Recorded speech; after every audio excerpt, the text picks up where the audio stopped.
The Diamondbacks did lose a crucial piece from last year's team that I don't think we talked about enough this past season. Joc Pederson signs with the Texas Rangers. So they trade Lowe away. We covered that earlier. And Jake Berger is going to play first base, right? And then Joc Pederson can handle some DH action. Dude, he was insane last year. Obviously, you got to put him in the right spots. Yeah, you're right. The last 2 years, Joc Pederson's numbers have been off the charts. If you look what he's bringing to the table, it's pop. It's really, really good quality ABs. I mean, he was thriving as a designated hitter with the Diamondbacks, plugging him in against right-handed pitching. His overall OPS plus number this past season was 151.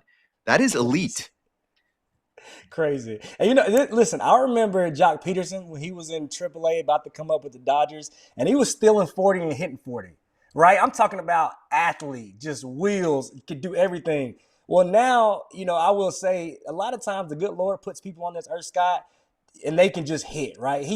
Joc Pederson was born to hit a baseball. Now he's in a role that he absolutely thrives in, that he relishes. He loves not going out there and playing left field anymore, not playing on defense. If you telling me Joc Pederson, all he has to do is show up and hit, and you get him for that, literally, the Rangers lineup got so much better. I love this for both teams. The Rangers still have a lot to do, but Joc Pederson, like you said, the last 2 years has been an elite hitter. And what he does, he makes hitters around him better. The little things that go unnoticed are the conversations. I remember being in camp with the Cubs, and all we did was talk hitting. Like, the guy loved to talk hitting. He loved to talk baseball. He loves the game. So those little nuances, they rub off and make guys better around him because he knows how to hit and he understands what pitchers are trying to do. So those little things that you can't measure, that's what the Rangers also get in Joc Pederson. Do you think Texas bounces back as a ball club? Because this was one of the sneaky components of the underperformance this past season. I mean, you always talk about the World Series hangover. It existed again. You like to link it to pitching. The Rangers' offense cratered. I mean, they had a top 3 offense in baseball a couple seasons ago, and it stepped up in the postseason as they kind of barely made the playoffs, but then they really found their stride. The offense dipped off this past season. So I think Joc's just consistent, staying on the field. Mm-hmm. He knows his role. He's gotten better with age, but he's not a guy that should be hitting any decline yet. I got to look up what he is. I think my guess is maybe 31 years old is my guess for Joc. And we're talking about the DH. He's off his feet. Yeah. Yep. 32-year-old DH. I mean, he's left-handed Billy Butler right now. Just go out and rake. Do you think the Rangers are going to be better? Like, how do you stack up the AL West right now with the Astros, Rangers, Mariners, A's, and Angels? I just look at what the Astros doing and the conversation we just had with Chandler.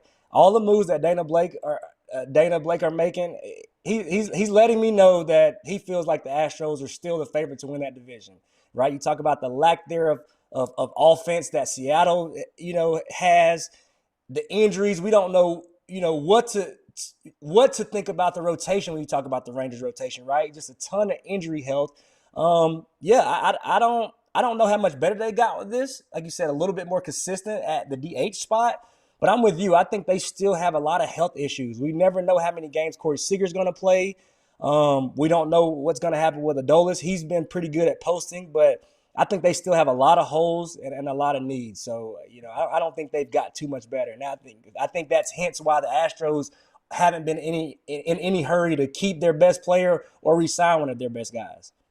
I'm not going to let the Mariners get away with doing nothing so far. No. A lot of Mariners fans that I interact with on social media are like, there goes another first baseman that is not joining Seattle. They're like, who are we going to get? When's our turn? I think they're dealing with massive payroll crunch issues right now. I mean, the front office there is battling to figure out what they can do when they have to stay in this same slim margin. You have really good players, some of them hitting arbitration, getting more expensive.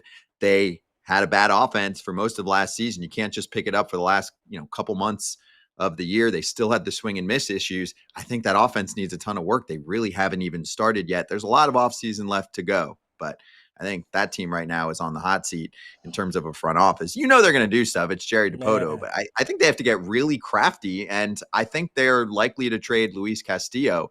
as part of what they need to put together, because they can't hit the, like, for example, some Mariners fans that still don't understand that there are severe budget restrictions there. You're not signing Pete Alonso. Pete Alonso No. is not going to play in Seattle unless you overpay for him. And this is a team that definitely cannot afford to pick up a player like Yep. that based on what ownership gives them. So they're going to get creative again. They did that last year. It did not work. And we'll see what they can do this time around. They're going to have to, I think, for the first time, sacrifice an arm to create more offense.